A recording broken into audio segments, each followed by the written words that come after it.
सूर्यकोटि समप्रभ निर्विघ्नं कुरु मे देव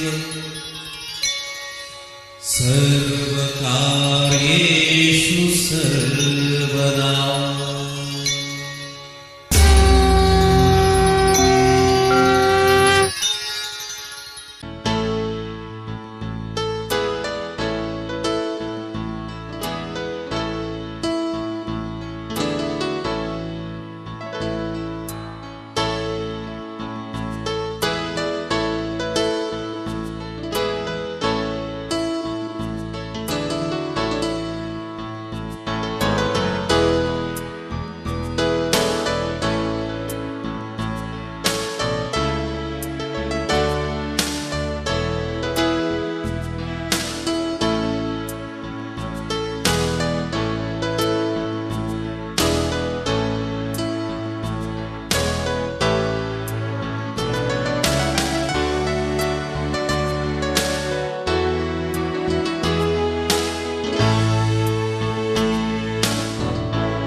वो शेर दिल नौजवान जिसने किया है हर किला फतेह, हार जिसने न कभी मानी, है जीवन जिसका बलिदानी। संघर्ष किया है जिसने जीवन में, इस चलते हुए तपोवन में, आज है उसका नाम सभी की जुबान में। बस यही है उसकी कहानी। ये पंक्तियां जिस शख्स के लिए कही गई हैं, उस शख्स का नाम है मास्टरमाइंड महेश गौड, जिसे दुनिया शब्दों का जादूगर के नाम से जानती है। 24 वर्ष की इस शख्सियत ने राष्ट्रीय स्तर पर सेल्फ मोटिवेशन एवं मेमोरी टेक्निक पर 600 से अधिक सेमिनार करके अपनी एक अलग पहचान बनाई है। इन सेमिनारों के माध्यम से भारतवर्ष के लगभग 60,000 से अधिक युवा लाभान्वित हुए हैं। मास्टरमाइंड महेश गौड ने अभी तक इनकम टैक्स जैसे पेचीदा विषय पर 3 पुस्तकें लिखी हैं एवं बहुत जल्द सेल्फ मोटिवेशन पर इनकी एक पुस्तक आने वाली है। आज से 5 वर्ष पूर्व ऐसे सेमिनारों की शुरुआत एक प्रण के साथ की गई कि जब तक मेरे देश का प्रत्येक युवा इतना मोटिवेट नहीं हो जाता कि हर विपरीत स्थिति में पॉजिटिव सोचे एवं पॉजिटिव कार्य करे, तब तक यह अभियान जारी रहेगा। इसी यज्ञ को आगे बढ़ा रही है महेश गौड की संस्था renaissance a path to success, जो देश भर में मोटिवेशन पर सेमिनार आयोजित करती है। इस यज्ञ में आहुति देने वाला एक हाथ है अमित राजपुरोहित। मास्टरमाइंड महेश गौड से प्रभावित होकर आज से 2 वर्ष पूर्व इन्होंने इस अभियान से जुड़ने की ठानी। मोटिवेशन के क्षेत्र में इस उभरते हुए वक्ता को बोलने की कला तो अपने अध्यापक पिता से मिली, परंतु उसकी पहचान मास्टरमाइंड महेश गौड ने करके इस कहावत को चरितार्थ किया कि एक हीरे की पहचान जौहरी ही कर सकता है।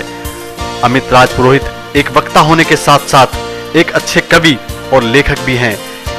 यह सीडी उन युवाओं को ध्यान में रखकर बनाई गई है जिन्हें इस तरह के सेमिनारों में भाग लेने का अवसर प्रदान नहीं होता। इस सीडी के माध्यम से हजारों लाखों छात्र लाभान्वित होंगे। Only management at the top cannot do everything. A person working at the floor level is also Sir Mahesh Gaur, and he shifted to Ajmer at the age of 3 years for his studies and lived there with his uncle and aunt. He completed his graduation from Government College Ajmer. He also delivered self-motivation lectures.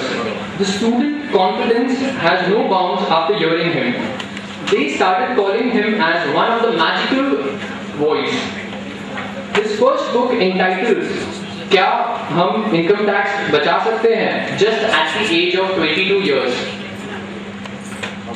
He always emphasized on positive thinking and self-confidence because he believed that there are only two aspects to the path of success.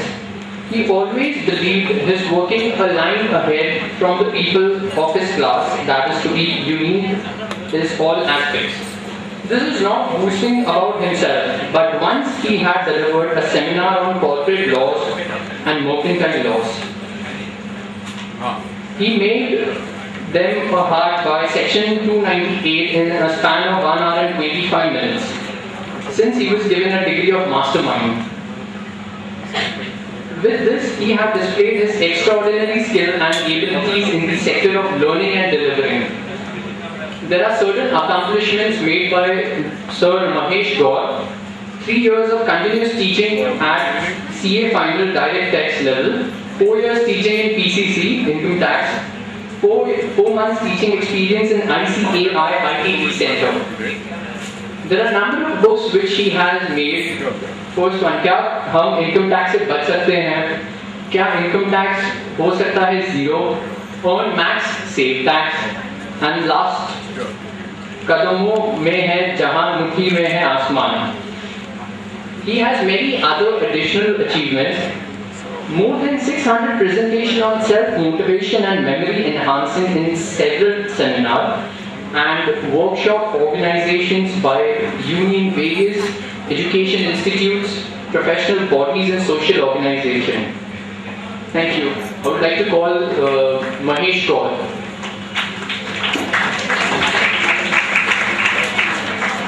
We would request Nikhil to present our chairperson Mahesh Gaur sir with a memento.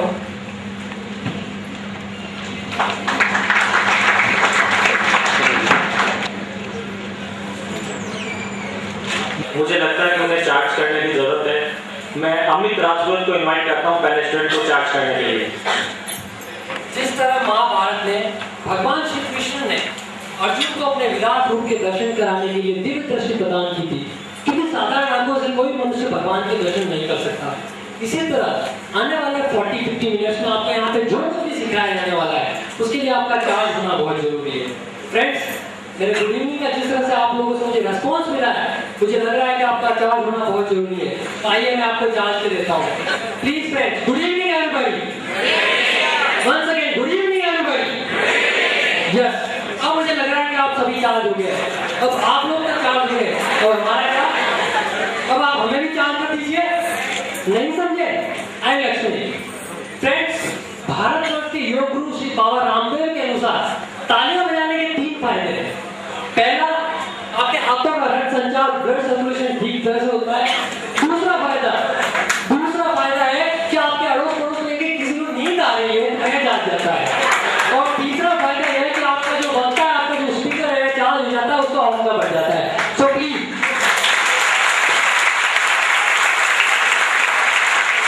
Thank you very much. My dear friends, जैसा मैं सोचता हूँ कि यहाँ पे जितने भी लोग बैठे हैं सारे युवा है. क्या मैं गलत सोचता हूँ? हाँ, बुजुर्ग जरूर है, यहाँ पे बुजुर्ग जरूर है, परंतु इंडियन पॉलिटिक्स एक्ट, भारतीय राजनीति अधिनियम की सेक्शन 420 है, कहती है 420 में जो युवा यंगस्टर की डेफिनेशन दी गई है, उसके अंतर्गत एक युवा व्यक्ति, उसका मतलब होता है एक ऐसा व्यक्ति चाहे वो 85 इयर्स का क्यों ना हो, परंतु जब तक अपनी मर्जी से कुर्सी नहीं छोड़ता या राजनीति से संन्यास नहीं लेता, वह युवा रहता है. तो फ्रेंड्स, मैं तो सोचता हूँ यहाँ पे सब लोग युवा बैठे हैं, तो ये युवा साथियों, मेरे युवा साथियों, मैं आपसे कहना चाहूंगा कि तलवारों की धारों पे इतिहास बदलते रहता है. जिस और जवानी चलती है उस और जमाना चलता है, जिस और जवानी चलती है उस और जमाना चलता है. फ्रेंड्स, बाबा के लिए मैं कहना चाहूंगा कि बाबा की सही टाइमिंग के साथ होना चाहिए. कहीं ऐसा ना हो कि आप घर पे जाके बाबा कर रहे हो, भैया भाभी कमरे से बाहर निकल जाते, इसको कैसे पता चल गया? तो हर चीज के लिए टाइमिंग बहुत जरूरी है. मेरे देश की युवा भटनो यंगस्टर, हमारा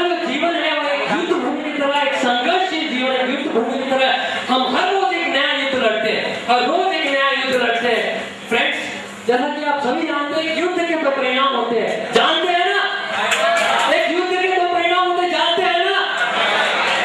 फ्रेंड्स, हार या जीत या विजय या, सुनाई नहीं दे रहा मुझे, विजय या जीत या नहीं, यह सत्य है कि युद्ध के दो परिणाम होते हैं, परंतु विजय या पराजय नहीं। एक युद्ध के दो परिणाम होते हैं, विजय और मृत्यु, विजय और मृत्यु।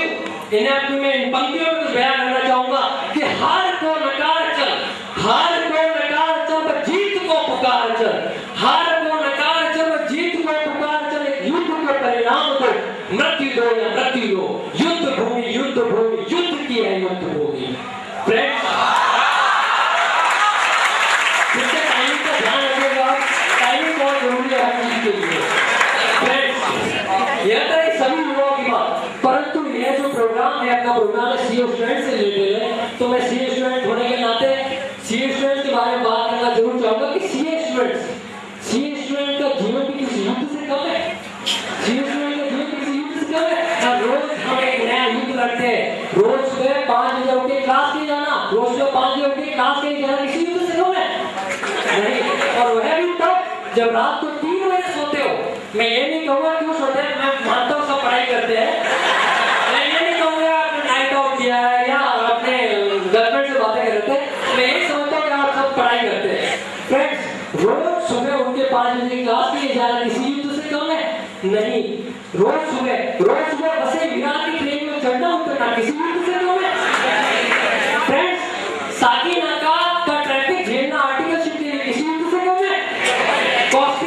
कॉस्टिंग और अकाउंट्स के बड़े-बड़े डरावने सम्स किसी युद्ध से कम है नहीं। Final student, holding company derivatives किसी युद्ध से कम है।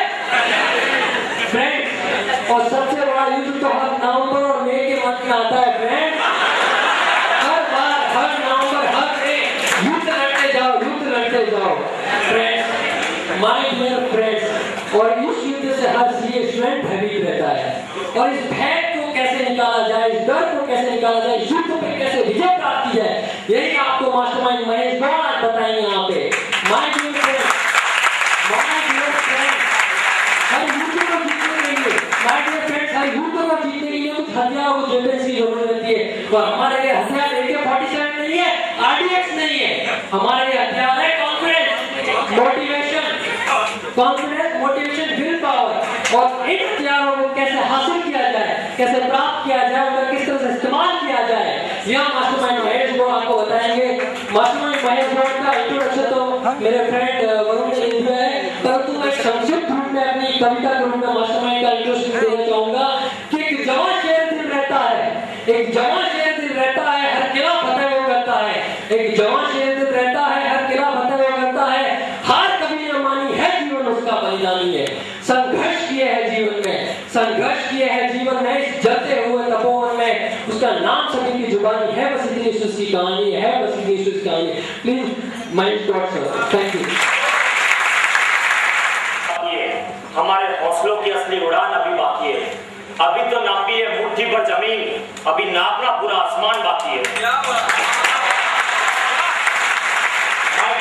मैं यहाँ पर आपकी तालियों की गड़गड़ाहट सुनने के लिए नहीं आया। मैं आपको पहले ये बता दूं कि मैं यहाँ पर आया हूँ जिस वर्ड को सुनकर के यहाँ पे जो लोग इकट्ठे में एक सेल्फ मोटिवेशन, वो मोटिवेशन क्या वो बताने के लिए। ये शब्द वो नहीं है जो बाजारों में बिकता है, ये शब्द वो नहीं है जो बनिए की दुकान से आप खरीद करके ला सकते हैं। क्या होता है ये मोटिवेशन, सबसे पहले उसे जानना हम लोगों के लिए बहुत जरूरी है। मोटिवेशन वो है जो विवेकानंद की आंखों में झलकता था, मोटिवेशन वो है जो महाराणा प्रताप ने एक मकड़ी से सीखा था, और मोटिवेशन वो है जो यहाँ पे आने वाले 45 मिनट में मैं आपको समझाने वाला हूँ और बताने वाला हूँ। जो यहाँ पर पतीला लेकर के आए हैं वो मेरी इस ज्ञान की बरसात से पतीला भर करके जाएंगे, और जो लोग सिर्फ कटोरी लेकर के आए हैं वो कटोरी भर करके जाएंगे।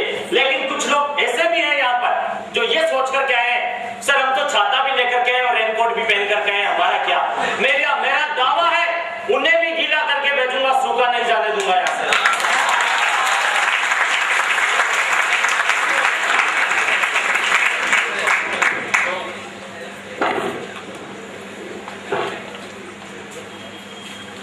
सबसे पहले मैं आपसे 2 क्वेश्चन पूछना चाहूंगा ताकि मुझे मालूम चले कि मुझे